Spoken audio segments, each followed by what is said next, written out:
दाढ़ी केस कटा हुआ आदमी पंजाब में आ रहा है, 3 महीनों में दाढ़ी केस रख के उसको भिंडरांवाला बना दिया जी। धीरे धीरे उसकी पगड़ी का रंग भी चेंज हो गया जी, पगड़ी भी भिंडरांवाले वाली जैसी बन गई, उसका चाल चलन, उसके हाँ गेटअप सारा भिंडरांवाला वाला दे दिया उसको। ये कहते हैं जी नहीं जी बीरबाल दफ्स भी हमें मंजूर नहीं है जी। भूलने वाली कौम बन चुकी है सिख कौम। आपके माध्यम से मैं बहुत बड़ी बात कह रहा हूँ। आप देख रहे हैं शाइनिंग इंडिया, मैं अक्सर जितेंद्र शुक्ला। लगातार हम पंजाब को समझने का प्रयास कर रहे हैं कि पंजाब आखिर किस तरीके से बदल रहा है, और इसी कड़ी में आज हम बात करने जा रहे हैं सरपंच मिका गिल जी के साथ और जानने का इनसे प्रयास करेंगे कि आखिर पंजाब किस तरीके से प्रभावित हो रहा है, चाहे वो किसान आंदोलन हो, चाहे जो खालिस्तानी मूवमेंट रहा, पंजाब को किस तरीके से प्रभावित किया, और अभी आगामी जो लोकसभा चुनाव है वो किस तरीके से पंजाब को प्रभावित करने जा रहा है। तो मैं अपनी वाणी को विराम देते हुए सीधा अमृतपाल मिका जी से बात करेंगे। मिका जी बहुत बहुत धन्यवाद अपना बहुमूल्य समय देने के लिए।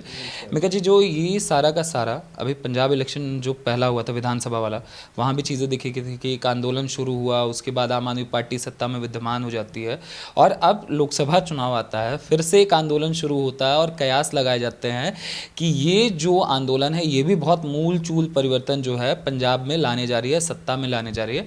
तो आपको क्या लगता है ये जो पूरा का पूरा किसान आंदोलन है ये पंजाब को किस तरीके से प्रभावित कर रहा है? देखिए, जो किसान आंदोलन चाहे पहले वाला था चाहे ये वाला है, इससे पंजाब का बहुत बड़ा नुकसान हो रहा है। इन्होंने पिछली बार जब आंदोलन शुरू किया तो दिल्ली रोड पे जाके यहाँ से सिंघू बैरियर जाके बैठ गए किसान जथेबंदियों वाले। तो हमारे पंजाब में एक सेल्फ़ी वार शुरू हो गई कि भी वहाँ पे जाएं, और सेल्फ़ी युग आ गया हमारे पंजाब में। वहाँ पे जाके हर आदमी एक सेल्फ़ी लेता था जी मैं किसान आंदोलन पे जा आया। पता किसी को कुछ भी नहीं था कि किसान आंदोलन के पीछे कौन है। सिर्फ लोगों को बहलाकर फुसलाकर वहाँ पे लेके चले गए कि जी 3 कानून जो हैं वो हमारे पंजाबियों को ख़त्म कर देंगे, पंजाब को ख़त्म कर देंगे। अकेला पंजाब में किसान नहीं रहता, हमारे सारे देश में किसान रहते हैं। लेकिन ये पंजाब वाले किसान जो जथेबंदियाँ हैं, हमारी किसान जथेबंदियाँ हैं, उनका अपना ही मोटिव है कि उन्होंने पैसा कमाना है। पैसा कमाने के लिए वो अलग अलग तरह के हथकंडे अपनाते हैं।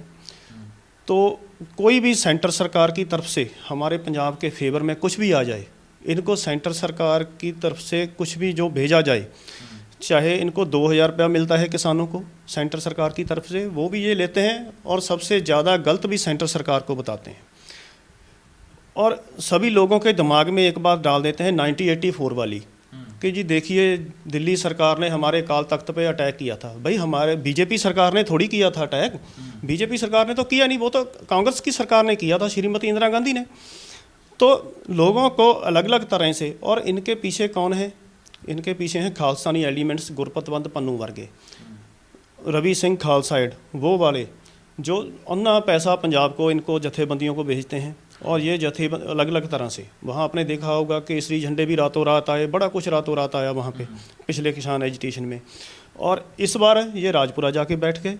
जो लोगों का कारोबार है, किसी का भी, किसी ने किसी काम को जाना है, किसी ने दिल्ली जाना है, किसी ने अम्बाड़े जाना है, अपने रिश्तेदार के पास जाना है, कोई एमरजेंसी है, किसी का एग्ज़ाम है, किसी की इंटरव्यू है, सभी रास्ता चेंज कर करके जा रहे हैं 3-3 घंटे का टाइम वेस्ट करके। यहाँ से जाएंगे जीरकपुर, राजपुरा से, जीरकपुर से फिर अम्बाड़ा जाएंगे। अपने लोगों को ये ख़राब कर रहे हैं। इनका सबसे ज़्यादा सिर्फ एक ही मोटिव है, पैसा कमाना, इससे ज़्यादा कुछ नहीं। क्योंकि मसले तो पंजाब के बहुत हैं। अगर ये अच्छा दूसरी बात, अगर ये पंजाबी इनको बिठा रहे हों, हमारे पंजाबी कह दें कि जी हमारी तरफ से तुम बैठ जाओ, तो और भी डिमांड्स पंजाब की हैं। पंजाब में आज की डेट में देखिए 4 धरने लगे हुए हैं जी। पहले अमृतसर में लगा हुआ है, अमृतपाल को छोड़ दो जी, उसके परिवार वालों की तरफ से, बंदी सिंहों को छोड़ दो। दूसरा धरना मोहाली में लगा हुआ है जी, 2 साल हो गए उसको लगे हुए, वो है जी हमारे बंदी सिंहों को छोड़ दो। तो भाई अमृतपाल और बंदी सिंह अलग अलग हैं कोई? अगर ये दोनों अलग अलग मान रहे हैं ना, वो घर वाले कहते हैं हमारा, हम अमृतपाल है जी हमारा छोड़ दो, वो कहते हैं जी हमारे बंदी सिंह छोड़ दो, है किसी का भी कोई नहीं वहाँ पे। तीसरा धरना लग गया जी राजपुरा, वो क्या जी हमें एमएसपी चाहिए। तो जब भाई पिछली बार 1.5 साल ख़राब करके आए हो, 2 साल वहाँ पे ख़राब करके आए हो, तो एमएसपी उस टाइम लेना था ना जी, अब थोड़ी लेने का टाइम है एमएसपी। चौथा धरना लगा ये खनौरी बॉर्डर पे, तो वहाँ भी ये बैठे हैं, सारे रोड ब्लॉक करके इन्होंने खुद लोगों ने पंजाब के लोगों को बंदी बना दिया है। जो किसान जथेबंदियाँ हैं, इन्होंने यहाँ पे पंजाब में तालिबान जैसा राज बना के रखा हुआ है, जहाँ कोई अपनी मर्जी से कहीं भी नहीं जा सकता। यहाँ कोई फैक्ट्री आती है हमारे, ये किला रवे पर है हमारे गांव से 10 किलोमीटर दूर, वहाँ पे अडानियों का वेयर हाउस था एक, जिस दिन पिछली बार किसान एजिटेशन शुरू हुआ तो बाकी किसान उधर को चल गए और यहाँ के कुछ लोकल लीडर यहाँ अडानियों के वेयर हाउस में चले गए। वहाँ पे जाके धरना प्रदर्शन कर दिया। एक दिन में वहाँ से 4000 हमारे लोग जो युवा थे बेचारे काम कर रहे थे वो फ्री कर दिए, उनको घर भेज दिया जी, चलो जी जिंदा लगा दिया। और उन ये 4000 अकेले नहीं है, इन्होंने एक दिन में 25-25 हज़ार लोगों को फ्री किया। मोगे वाला वेयर हाउस उनका, उसके आगे भी जाके धरना लगा दिया। जहाँ जहाँ कोई पंजाब में इंडस्ट्री क्यों नहीं कोई लाना लेके आता पंजाब में, पता है जी इन्होंने धरना प्रदर्शन करना है। कोई पंजाब में हाईवे बन रहा है तो हमने ज़मीन नहीं जी देनी, जबकि ज़मीन इनकी रेट कौन सा मांगेंगे, जो सिटी का रेट है वो पीछे गाँव में मांगोगे। तो दो मुँहे सांप बने हुए हैं। अगर ज़मीन खरीदनी है इन्होंने तो हमें ज़मीन चाहिए 15 लाख वाली, 15 लाख पर एकड़ वाली। और अगर हमारे बाईपास निकल रहा है तो हमें चाहिए जी उस ज़मीन का 50 लाख एकड़। हमारी वही ज़मीन 15 लाख वाली का 50 लाख मांग लेते हैं, कहीं 1 करोड़ मांग लेते हैं, मुँह कोई भी मांग लेंगे। पता है क्या है कि धरना प्रदर्शन करेंगे, उनको हमारी मांगे माननी पड़ेंगी। एक का दिखाते हैं ये में। अब ये सिर्फ इस वाला एजिटेशन सिर्फ 2 जथेबंदियों का है। पिछले वाले एजिटेशन में 32 जथेबंदियाँ थी, तो 30 कहाँ कहीं चली गई। तो इनमें से एक चड़ूनी साहब हैं, गुरनाम सिंह चड़ूनी, हरियाणा के बहुत बड़े किसान जथेबंदी के लीडर हैं वो। उन्होंने कहा कि जी मैं इतनी मीटिंगों में पिछली बार गया, सोशल मीडिया पे पड़ा है कि जी इन्होंने तो पिछली बार MSP की मांग ही नहीं की। तो ये पंजाब को बुद्धू बना रहे हैं, पंजाब को डे बाय डे ये जो किसान आगू हैं ये ख़त्म कर रहे हैं। इनका मोटिव सिर्फ मोदी सरकार को बदनाम करना है और कुछ नहीं। लोगों के दिमाग में डाल देते हैं जी, देखिए जी दिल्ली सरकार ऐसा कर रही है। लोगों के दिमाग में आता है यार हाँ 1984 में हमारा दरबार साहब ढेरी कर दिया था। उनको पता ही नहीं है कि ऊपर कांग्रेस की सरकार है या BJP की सरकार है। तो इंदिरा जी ने क्या किया पंजाब के लिए, हमारा अकाल तख्त ढेरी किया। उसके बाद 1984 अक्टूबर में जब इनकी मृत्यु हुई तो सिख जेनोसाइड हुआ दिल्ली में, वो भी भूल गए। 3 बार उनकी सरकार भी ले आए यहाँ पे। तो सीधा सीधा मोटिव खालिस्तानी एलिमेंट्स की तरफ से इनको बैकअप मिलता है और वहाँ पे इनको और लोग भी दिए जाते हैं। ये शुभकर्ण सिंह की मौत हो गई राजपुरा में, तो ये इनके अगर किसान जथेबंदी एक साथ हैं, एकजुट हैं, इनकी इतनी बड़ी हिम्मत है कि हम ये सब सरकार के साथ टक्कर ले लेंगे, तो FIR बाय नेम क्यों नहीं करवाई। अनआइडेंटिफाइड पर्सन के खिलाफ FIR करवा दी। हमने तो पहले ही कहा था कि किसान एजिटेशन में खालिस्तानी एलिमेंट्स घुस चुके हैं। तो सीधी सीधी बात, जहाँ तो उन्होंने मार दिया जी किसान खालिस्तानी एलिमेंट्स ने, उनके बारे में ये बोलेंगे नहीं क्योंकि पीछे से सपोर्ट वो करते हैं, इनको अंदर से फाइनेंशियली सपोर्ट करते हैं। और सीधा सीधा अगर ये कहते कि हरियाणा सरकार ने गोली मारी है तो फिर अनआइडेंटिफाइड पर्सनों के ऊपर FIR क्यों हुई है, बाय नेम क्यों नहीं करवाई इन्होंने। तो सिर्फ लोगों को बहला फुसला कर ले जाते हैं। 70-80 साल के घर से निकाले हुए हैं, घर में कोई पूछता नहीं, वहाँ पे जाके धरना प्रदर्शन कर देते हैं। जो सीधा है कोई भी आम आदमी डर जाता है अगर अपने बेटियों को, वहाँ पे बेटियों जैसी उम्र की लड़कियों को ये गलत बोल रहे हैं। तो पिछले किसान एजिटेशन में देखा होगा आपने, वहाँ पे शराब पी के टल्ली सब कुछ हो रहा था जी वहाँ पे। बाद में जो इन्होंने वहाँ पे कमरे बनाए हुए थे ना, वहाँ पे कमरे किराए पे भी दे के आए। ये बहुत कुछ हुआ वहाँ पे, किराए में भी लड़का लड़की आ जाते हैं, उनको कमरा किराए पे भी देने लग गए थे। अब हम भी सच बोलेंगे तो मेरा घर भी घेर लेंगे, लेकिन हम इनसे डरने वाले नहीं हैं। जो सच्ची बातें हम बता रहे हैं, किसान जथेबंदियां हैं जो पंजाब के लिए बहुत ही गलत बात कर रही हैं, पंजाब का भविष्य जो वो खतरे में डाल रही हैं। क्या पंजाब को दोबारा से उसी दौर में पहुंचाने का प्रयास हो रहा है? जिस तरीके से जो तस्वीरें दिखी अमृतपाल की, वो एज अ भिंडरा वाला प्रेजेंट किया गया, पूरी चीज़ें हुई, क्या उसी दौर में ढकेलने का प्रयास हो रहा है? बिल्कुल जी। एक आदमी एयरपोर्ट पे आता है, उसको लेने कौन जा रहे हैं, दीप सिद्धू के दोस्त। जो दीप सिद्धू की टीम थी, मैं आपको पिक्स दे दूंगा, वही टीम दीप सिद्धू वाली उसको लेने जा रही है जी। वो उसने आके यहाँ पे अमृतपान किया, तो ऐसा क्या उसमें यार स्पिरिट आ गई। ठीक है, अमृत हमारे जो गुरु साहब ने बनाया है उसमें शक्ति बहुत है, लेकिन ये भी हम सभी अपनी आंखों से देख रहे हैं। एक दाढ़ी केस कटा हुआ आदमी पंजाब में आ रहा है, 3 महीनों में दाढ़ी केस रख के उसको भिंडरावाला बना दिया जी। धीरे धीरे उसकी पगड़ी का रंग भी चेंज हो गया जी, पगड़ी भी भिंडरावाले वाली जैसी बन गई, उसका चाल चलन, उसके हाँ गेटअप सारा भिंडरावाला वाला दे दिया उसको। तो क्या बार बार भिंडरावाला को लाना चाहते हो? तो भिंडरावाले की वजह से पहले पंजाब में कितना बड़ा नुकसान हुआ।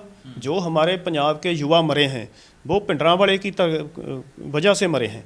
ना वो आतंकवाद लेके आता पंजाब में, ना वो आप वहाँ पे जाके बैठता, ना इंदिरा गांधी वहाँ पे अटैक करती, ना हमारे पंजाबियों को एक मसला मिलता 1984 वाला ना, पंजाबी हमारे नौजवान उस मसले में उलझ कर बार बार खालिस्तान की मांग करते। तो किसान जथेबंदी का भी वही मोटिव है, क्योंकि पीछे आईएसआई बैठी है जी। आईएसआई पन्नू जैसे लोगों को कह देती है जी आदमी भेजो।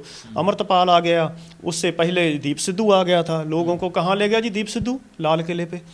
भाई 150 लाल किले से 150 मीटर पे हमारा केसरी निशान साहब झूल रहा है गुरुद्वारा साहब में, वो नहीं देखा किसी ने। वो नहीं, सिर्फ जाके दिल्ली के लाल किले पे लगाना है। तो भाई बैठे रहते उथे, अगर लाल किले ते गए सी उत्थे बह भी जाते, 2 दिन पता लग जाता। वो तो वहाँ से फिर जल्दी जल्दी भागना भी, बाइक पे आके भागा जी वहाँ से निकल के दीप सिद्धू। तो पंजाब में कोई ना कोई ऐसा आदमी, वो खालिस्तानी एलिमेंट्स ऐसा भेज देते हैं जो पंजाब को बर्बाद करके छोड़ेगा, बर्बाद करने के लिए आता है। और हमारे पंजाबी बिना कुछ सोचे समझे कुछ लोग उनके पीछे लग जाते हैं। और मीडिया में अगर कोई सच बोलता है यार ये आदमी गलत है, देखिए अमृतपाल आया, ये पंजाब गवर्नमेंट ने उसे शेल्टर किया, भगवंत मान की सरकार ने। इसने उसको जिस दिन पहले दिन वो अमृतपान करने के लिए खडूर साहब से चल के आया ना आनंदपुर साहब, तो उसको रास्ते में सिक्योरिटी लगाई गई। भाई इतना बड़ा, क्योंकि आप भी जानते हो पंजाब में आम आदमी पे पार्टी की सरकार कैसे आई। अब तो पन्नू ने भी कह दिया है जी हमने केजरीवाल को फंडिंग की है, ठीक है जी। तो उसको तो फिर ये भी पन्नू के यार ही है ना अमृतपाल। तो ये आ गए, इनको सिक्योरिटी दे दी। और उसके बाद इसमें रोल आया श्रोमणी अकाली दल का, क्योंकि वो भी किसी ना किसी तरह पावर में आना चाहते हैं, चाहे ये आतंकवादियों के सिर पे आना चाहते हों। जब वो पावर में थे, बीजेपी में भाईवाल थे, तो उस टाइम तो उन्होंने बंदी सिंहों की बात नहीं की। अब जब पावर के बाहर हैं तो इनको लगता है जी बंदी सिंहों के पीछे बहुत लोग हैं, इन्होंने बंदी सिंहों की बात करने लगे, हमारे बंदी सिंह छोड़ दो। जब ये छुड़वा सकते थे, कैबिनेट में बीबी हरसिमरत कौर सुखबीर बादल की वाइफ कैबिनेट मिनिस्टर थी, उस टाइम क्यों नहीं इन्होंने आवाज़ उठाई? तो इन्होंने क्या किया, अमृतपाल आया अनंतपुर साहिब, उसको स्टेज पे चाढ़ दिया जी। आप कभी जाके देखना, कहीं आपको स्टेज में बिठा देंगे किसी को भी, वो वहाँ पे जी देग बरता रहा है, वहाँ स्पीच दे रहा है। अच्छा, फिर हमारे लोगों को भर में डाला जाता है। ये अमृतपाल ने 2000 लोगों को अमृत सिखा दिया, उसने सैकड़े लोगों को नशा छुड़ा दिया। आपके माध्यम से कह रहा हूँ 10 आदमी बता दीजिए अमृतपाल को सीधा, उसकी पार्टी को। अभी बहुत से लोग बाहर हैं ना, 10 आदमी मेरे सामने ला के खड़ा कर दें जिसने अमृतपाल के नशा छुड़ाऊ केंद्र में नशा छोड़ा हो। ठीक है जी, कोई नहीं है, सिर्फ सोशल मीडिया इनका कायम है, क्योंकि बाहर से सोशल मीडिया चल रहा है इनका, वहाँ पे ऑपरेट कर रहे हैं खालिस्तानी एलिमेंट्स।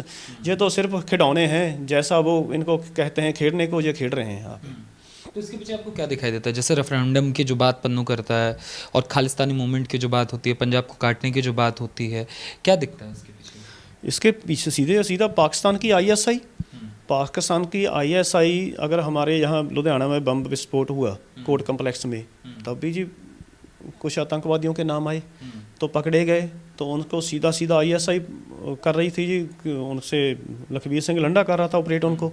तो आईएसआई क्या है कि ये पन्नू आईएसआई का एजेंट है। और सभी आपको देखिए रेफरेंडम 2020 की सभी कनाडा में, अमेरिका में, ऑस्ट्रेलिया में, कहाँ कहाँ नहीं उसने वेव खड़ी कर दी। वहाँ पे झंडे लेके वोटिंग करा रहा है जी, मैं एक वक्त पंजाब को छुड़वा दूंगा, पंजाब गुलाम है। हम कहाँ गुलाम है? हम तो आराम से बैठे हैं, इलेक्शन हो रही है हमारे, इलेक्शन से लोग हमारे चुने जाते हैं, भगवंत मान चुने गए, वो भी सरदार हैं। उससे पहले प्रकाश सिंह बादल थे, उससे पहले कैप्टन अमरिंदर सिंह थे, उससे पहले चरणजीत चन्नी थे, सभी सरदार चुने जाते हैं, पंजाबी चुने जाते हैं। कहीं कोई यूपी बिहार से थोड़ी आके हमारे सीएम बनता है। पंजाब के लोगों में से कोई सरकार चुनते हैं हम लोग, और पंजाब के लोगों में से कोई सीएम बनता है। पंजाब आज़ाद है, लेकिन पंजाबियों के दिमाग में बाहर जो चले जाते हैं वो काफ़ी कुछ गर्म ख्याली लोग चले गए। 1984 के बाद बहुत सारे आतंकवादी यहाँ से चले गए, और वहाँ जाके उन्होंने WSO बना ली अपनी, वर्ल्ड सिख ऑर्गेनाइजेशन। उनका सीधा सीधा संबंध ISI से है, और अमृतपाल को भी ट्रेनिंग दी। ऐसे ही लोगों को भेजते रहते हैं पीछे सभी के ISI पाकिस्तान, और वो आगे आगे एजेंट चुन लेती है, जैसे गुरपतवंत पन्नू, जैसे इंद्र पद्मन सिंह मलिक, हरदीप सिंह निज्जर जैसे लोगों को आगे चुन लेती है। वो आगे भेज देते हैं जी ये दीप सिद्धू, ये अमृतपाल सिंह को। प्रधानमंत्री पे भी तो यही आरोप लगा देते हैं यहाँ से कि सिख विरोधी चेहरा है, सिखों को लेकर इनका रवैया सही नहीं है। लगातार यही बताएगा, पूरे आंदोलन में भी यही चीज़ें चली। देखिए, जो पहले जितने प्रधानमंत्री आए, मैं उन किसी की बात नहीं करूँगा, मैं इनकी बात करूँगा जिनके हम भी मरीद बन गए। हमारी सिख कौम के लिए इन्होंने क्या क्या नहीं कर दिया जी। ये तो बताए ना कि प्रधानमंत्री ने किया नहीं। ये भी बोले ना, ये बदनाम तो कर देगा, कोई भी किसी के ऊपर कल को ब्लेम लगा देगा जी, इसने ये कर दिया, उसने वो कर दिया। बताएं भी कि हमारे बच्चों को झूठ क्यों बोल रहे हैं ये, कि चाहे किसान आंदोलन वाले हों, किसान एजुटेशन वाले हों, चाहे कोई और पंजाबी हो, हमारे बच्चों को बताए। जब हम सुबह शाम अरदास करते हैं ना गुरु साहब के आगे हाथ जोड़ के, ਜਿਹੜੇ ਗੁਰਧਾਮਾਂ ਸਾਡੀ ਅਰਦਾਸ में ਐਡ ਹੈ ਕਿ ਜਿਹੜੇ ਗੁਰਧਾਮਾਂ ਤੋਂ ਪੰਥ ਨੂੰ ਵਿਛੋੜਿਆ ਗਿਆ ਹੈ ਉਹਨਾਂ ਦੇ ਖੁੱਲੇ ਦਰਸ਼ਨ ਦਿਦਾਰੇ ਖਾਲਸਾ पंथ ਨੂੰ बख्शो।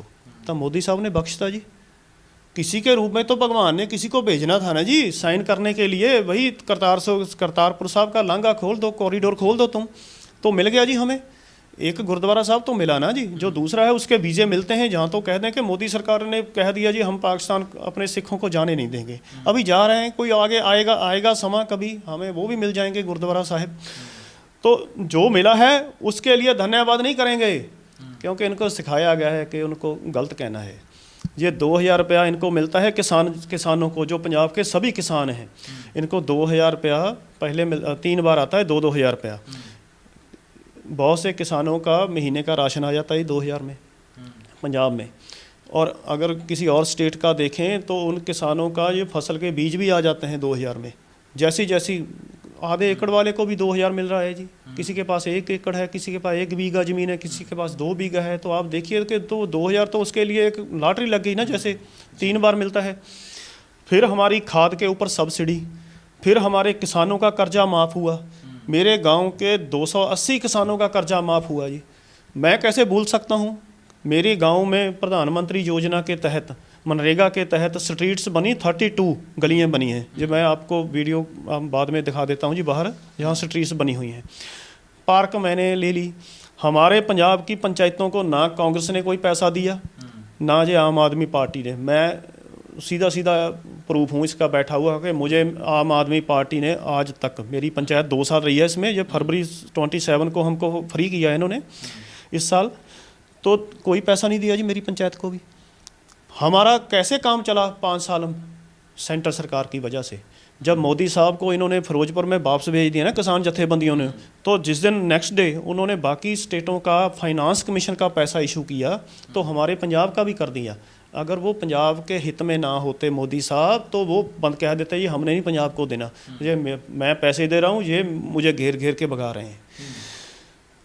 तो फाइनेंस कमीशन का पैसा आता है हमारे गांव को, जिसकी वजह से हमारे गांव के लोगों की इज्जत बची हुई है। हमारे गांव की गलियां बन रही हैं, नालियां बन रही हैं, और भी बहुत से प्रोजेक्ट आ रहे हैं, पार्कें आ रही हैं। हमारे आपने देखा हो गांव-गांव में प्रधानमंत्री सड़क योजना बन रही है जी, सारे लिंक रोड हैं जो, वो सारे प्रधानमंत्री जी के हैं दिए हुए।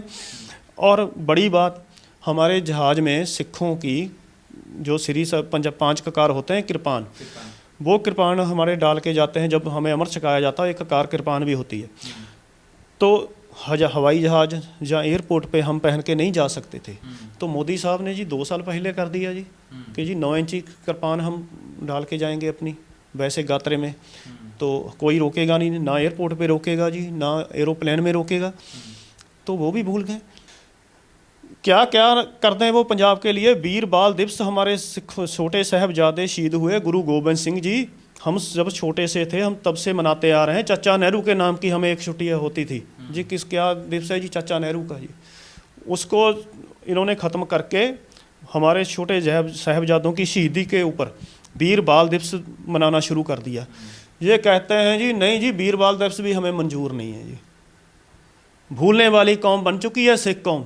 आपके माध्यम से मैं बहुत बड़ी बात कह रहा हूँ, जो हमारे ऊपर एहसान पे एहसान किए जा रहे हैं मोदी साहब, और बदले में हम क्या दे रहे हैं जी, 1 सीट 2 सीट, वो भी इतनी बड़ी मिन्नतें करवा के। और हमने इतने हमारे लोगों ने क्या किया, इसका जो कुछ मोदी जी ने हमारे लिए किया, हमारे करतारपुर साहब का चाहे कॉरिडोर हो, चाहे हमें ये इतने बड़े बड़े प्रोजेक्ट मिले हैं, इतने बड़े हाईवे मिले हैं, उन सभी को एक साइड पे छोड़ के हमारे मोहाली एयरपोर्ट का नाम शहीद भगत सिंह के नाम पे रख दिया। हमारा हलवारे वाला एयरपोर्ट बन रहा है, 3 एयरपोर्ट हैं, हमारे एम्स बन रहे हैं, PGI आ गया हमारे फिरोजपुर में, उसका उद्घाटन करके गए हैं। लेकिन ये सारा कुछ भूल के ना जी, 4-4 3-3 साल के बच्चों से वे कह दिया जी मोदी मुर्दाबाद, मोदी को पीटेंगे। ये इनकी मेंटालिटी बन चुकी है जी, खा के भूनने वाली कौम बन गई है। और कौन बुला रहा है इनको पीछे? सीधा सीधा वही खालिस्तानी एलिमेंट्स। फिर तो हम सीधा कहेंगे ये उनके, जब ये एहसान फरामोश कौम बन गई, जो इतने बड़े एहसान कर दिए, तो भाई पहले किसी ने क्यों नहीं किया? कांग्रेस की सरकार बना दी इन्होंने इतनी बार, 1984 के बाद 3 बार बन गई, उनको कुछ नहीं कहेंगे जी। अब भी पंजाब में ज़्यादा सीटें कांग्रेस को देंगे, क्योंकि जो इनको दे रहा है ना जी, उसका ये मान ही रहे, एहसान मान नहीं रहे। बस कहीं ना कहीं जो लास्ट सवाल मेरा, कहीं ना कहीं क्या पंजाब को युवा विहीन करने का प्रयास है? क्योंकि जिस तरीके से हम पहले देखे, जब पहले पंजाब एक समय उद्योग का गढ़ हुआ करता था, अमृतसर पूरे देश भर में एक चर्चा का विषय हुआ करता था, तब सीपीआई का आंदोलन उस समय चलता था, फैक्ट्रियों के बाहर धरना मजदूर यूनियन द्वारा, और फिर यहाँ से पलायन की शुरुआत हुई। सबने देखा किस तरीके से चीज़ें पलायन हुई। फिर वही सेम तस्वीर दिखी किसान आंदोलन से, वही पलायन जो उद्योगपतियों का रहा, लगातार पलायन हुआ, चाहे रिलायंस की बात करें चाहे अडानी की बात करें। क्या युवा को सिलसिलेवार तरीके से बर्बाद करने का प्रयास हो रहा है पंजाब में, चाहे उस समय की बात हो चाहे आज की बात हो? नशा, कन्वर्जन, फिर पलायन, हर चीज़। देखिए, पंजाब के युवा तो सारे बेरोजगारी फिर रहे हैं। उनके लिए सेंट्रल गवर्नमेंट ने स्कीमें निकाली हैं, लघु उद्योग स्कीमें आती हैं। हमारे गांव में भी 1-2 लड़कों ने किया है जी, 10-10 लाख का इंटरलॉक की किसी ने फैक्ट्री लगा ली, उसको 10 लाख मोदी सरकार की तरफ से मिला है। लेकिन उसका प्रचार कौन करेगा जी? उसका प्रचार नहीं कर रहा है, क्योंकि यहाँ है आम आदमी पार्टी की सरकार। इन्होंने नहीं कहना कि भाई सेंट्रल सरकार 10 लाख रुपया दे रही है, ले लो, कोई अपना रोज़गार शुरू कर लो, कोई छोटा रोज़गार शुरू कर लो, आपको बाहर जाना ना पड़े, 25 लाख लगा के आप कनेडा मत जाइए, हमारा पंजाब का नौजवान ख़त्म हो रहा है। एक तो बेरोज़गारी, उनके लिए कोई इनके पास प्लान नहीं है कि कोई आगे भविष्य के लिए, हाँ जी, बेरोज़गारी को कैसे ख़त्म करें। दूसरा, इनको बड़ा अच्छा लगता है अगर वो बाहर चले जाएं, बढ़िया है, हमारे यहाँ कहेंगे नहीं रोज़गार को। तीसरा, इन्होंने कानून ही इतने सख्त कर दिए हैं कि हमारी जो इंडस्ट्री है वो सारी बाहर चली गई पंजाब से। हमारे यहाँ लुधियाना साइकिल हब था, यहाँ के प्रेसिडेंट हैं इंडस्ट्री के, साइकिल इंडस्ट्री के, गुरमीत सिंह कुलार। वो 2 साल पहले जाके जी योगी जी से मिला है, सीएम से, कि जी हमें यहाँ पे यूपी में बिजली सस्ती है आपके, और हमें तो बिजनेस करना है, हम तो कहीं भी, हमने तो साइकिल बनाने हैं, हम तो चाहे यूपी में बना लें, चाहे बिहार में बना लें, चाहे पंजाब में बना लें। तो वो भी यहाँ से चले गए। तो जो हमारे यहाँ पे सरिया बनता था गोविंदगढ़ मंडी, वहाँ पे वो भी सारा चला गया जी हिमाचल में, दूसरी स्टेटों में जा रहा है। उसकी वजह क्या थी जी, कि वहाँ पे मैंने देखा हिमाचल में सिंगल विंडो बनाई उन्होंने। आप आज अपने डॉक्यूमेंट्स दीजिए, आपको किस चीज़ की फैक्ट्री लगानी है, तो 15 दिन के बाद सभी एक सिंगल विंडो पे साइन होके आ जाएंगे, एनओसी मिल जाएंगी। यहाँ आपने अगर पेट्रोल पंप पे भी कुछ भी लगाना है जी, तो आपको एनओसी नहीं मिलनी बिना रिश्वतखोरी के। सिफारिश अलग से करनी पड़ेगी पंजाब में, रिश्वतखोरी अलग से, रिश्वत अलग से देनी पड़ेगी, तब आपको एनओसी मिलेगी। तो जब एनओसी मिल जाएगी तो ये सरकारों के पाले हुए गुंडे टैक्स लेने आ जाएंगे जी वहाँ पे। चाहे इनका कोई हल्का एमएलए हो, हल्का इंचार्ज हो, चाहे कोई इनका पाला हुआ गैंगस्टर हो, वो आके कह दे देगा जी, जैसे सिद्धू मूसेवाला 2 करोड़ का टैक्स भरता था जी, तो मारा गया ना।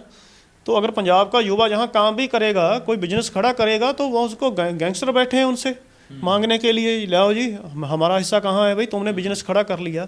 तो शेल्टर कौन करेगा? शेल्टर तो सरकार ही करेगी ना जी। अगर एनओसी देनी है तो भी सरकार ने देनी है, अगर शेल्टर करेगी तो भी सरकार करेगी। तो आपने देखा होगा यहाँ पे हमारे फास्टवे केबल चलती है, ये नेट पल्स का है, गुरदीप सिंह जुझार जी हैं, उनका काफ़ी स्टेटों में कारोबार है। इन्होंने तो उसके ऊपर भी 18 मुकदमे दे दिए जी चोरी के। क्या चोरी किया जी? सेटा बॉक्स चोरी कर दिया। ओ भाई साहब, इतने हज़ारों करोड़ों की टर्नओवर है उनकी, इतने पैसे भर रहे हैं टैक्स के रूप में, इतनी स्टेटों में कारोबार है, वो डब्बा चोरी करेंगे 250 वाला, 200-250 रुपए का। लेकिन क्या है जी, यहाँ जो बिजनेस करता है पॉलिटिकली तौर पे, उसके ऊपर टैक्स लगा दिया जाता है, गुंडा टैक्स। अगर तुम तो इंडस्ट्री कहाँ से आएगी? अगर कोई इंडस्ट्रियलिस्ट यहाँ पे आके काम करना शुरू कर देगा, जैसे ये समराला के पास उन्होंने बायोगैस प्लांट लगा दिया जी 1 साल पहले किसी ने, तो किसानों ने धरना दिया, वहाँ पे 2 पुलिस मुलाजिमों की भी मौत होगी इनकी धरना के प्रदर्शन की वजह से। उस दिन एक्सीडेंट हो गया, इन्होंने एक रोड ब्लॉक किया हुआ है, तो उनको भी कहते हैं जी बंद कर दो। तो आज अगर कहीं यहाँ पे एक फैक्ट्री लगती है एग्जाम्पल, और फैक्ट्री में मजदूर तो चाहिए होंगे ना, तो हमारे पंजाब के लोगों को ही रोजगार तो मिलना है ना। जब ये फैक्ट्री नहीं लगने देते, लगी हुई फैक्ट्री बंद करा रहे हैं, वेयर हाउस बंद करा रहे हैं, धरना दे के बैठे हैं वहाँ पे, पंजाब को कोई स्कीम नहीं आ रही, कोई इंडस्ट्री नहीं आ रही, पंजाब की इंडस्ट्री सारी बाहर चली गई। तो सरकारों का एक ही मंतव्य है कि नौजवान अगर उठे भी तो उठते समय अगर वो पढ़ाई करने लग जाए, उसके ऊपर दिमाग में बोझ बना रहे, तो वो जी आगे क्या करेगा। तो बोझ को हल्का करने के लिए सबसे पहले वो नशा करेगा। तो आपने देखा होगा इसके कितने अफसर तो इनके नशा, इनका खुद के अफसर पकड़े गए हैं पिछले समय में। तो खुद आम आदमी पार्टी के नेता ने खुद कहा है कि इसमें अफसर शामिल है। बिल्कुल जी बिल्कुल, कुंवर विजय प्रताप सिंह जी ने खुद कह दिया कि बहुत से अफसर ऐसे हैं जो नशा शरेआम बिकवा रहे हैं जी। तो फिर पंजाब के युवा को नशे पे लगा देंगे जी, तो वो नशे से मर जाएगा, काम नहीं मिलेगा तो अब्रॉड चला जाएगा 20-25 लाख लगा के। तो पंजाब का तो युवा ही ख़त्म करना है ना। अगर थोड़ा सा बच जगह जाएगा तो अमृतपाल जैसे लोग आ जाएंगे, वो मार देंगे, मरवा देंगे जी पंजाब के युवा को। पहले कौन सा भिंडरांवाला नहीं आया था जिसकी वजह से इतना नरसंहार हुआ, कत्लेआम हुआ पंजाब में। तो ये नया भिंडरांवाला आ गया था जी। अगर थोड़ा सा पंजाब का युवा बचने लगा तो भिंडरांवाला, ये दूसरा अमृतपाल आ गया यहाँ पे। तो पंजाब के युवा ने तो सरकारों ने सोच लिया इनको मारना ही है जी, ख़त्म करना है। अगर ये सही रहेंगे तो रोजगार मांगेंगे, जो हमसे दे नहीं होगा, तो इनको ख़त्म कर देंगे। ख़त्म करने के बाद जो बुजुर्ग हैं उन्होंने तो उनकी बूटे ले लेंगे जी, हाँ हम तुम्हारे बच्चों के बदला लेंगे जिसने किया है। अगर गैंगस्टर ने मार दिया तो जी सरकार कहती है हम इंक्वायरी करके कोई बात नहीं आपको इंसाफ दे देंगे। अगर नशे से मर गया तो कोई बात नहीं जी, ये जहाँ से लेके आया उसके ऊपर मुकदमा दे देंगे। तो जो पीने वाला था वो भी मर गया, बेचने वाला अंदर चला गया, तो फिर युवा ख़त्म। इनको रोकने का कोई प्रयास नहीं है, सिर्फ जैसे चल रही है ऐसे ही चलने दो, युवा को मरने दो। पंजाब सरकार का, पिछली सरकारों का भी, इस सरकारों का भी यही मोटिव है, पंजाब का युवा ख़त्म हो जाए। आपने देखा है एक बहुत बड़ी राजनीति है, इतिहास में कहीं लिखा है कि अगर किसी भी कौम को ख़त्म करना हो तो उनके ऊपर ब्लेम लगाना शुरू कर दो, उसको बदनाम करना शुरू कर दो, ठीक है जी। उनको नशा करना, मतलब उनको अलग अलग, आपने देखा होगा जैसे महाराजा दलीप सिंह थे हमारे, महाराजा रणजीत सिंह के बेटे, उनको बाहर ले गए जी। उनको जाके ऐशो आराम 5 साल के को इंग्लैंड ले गए।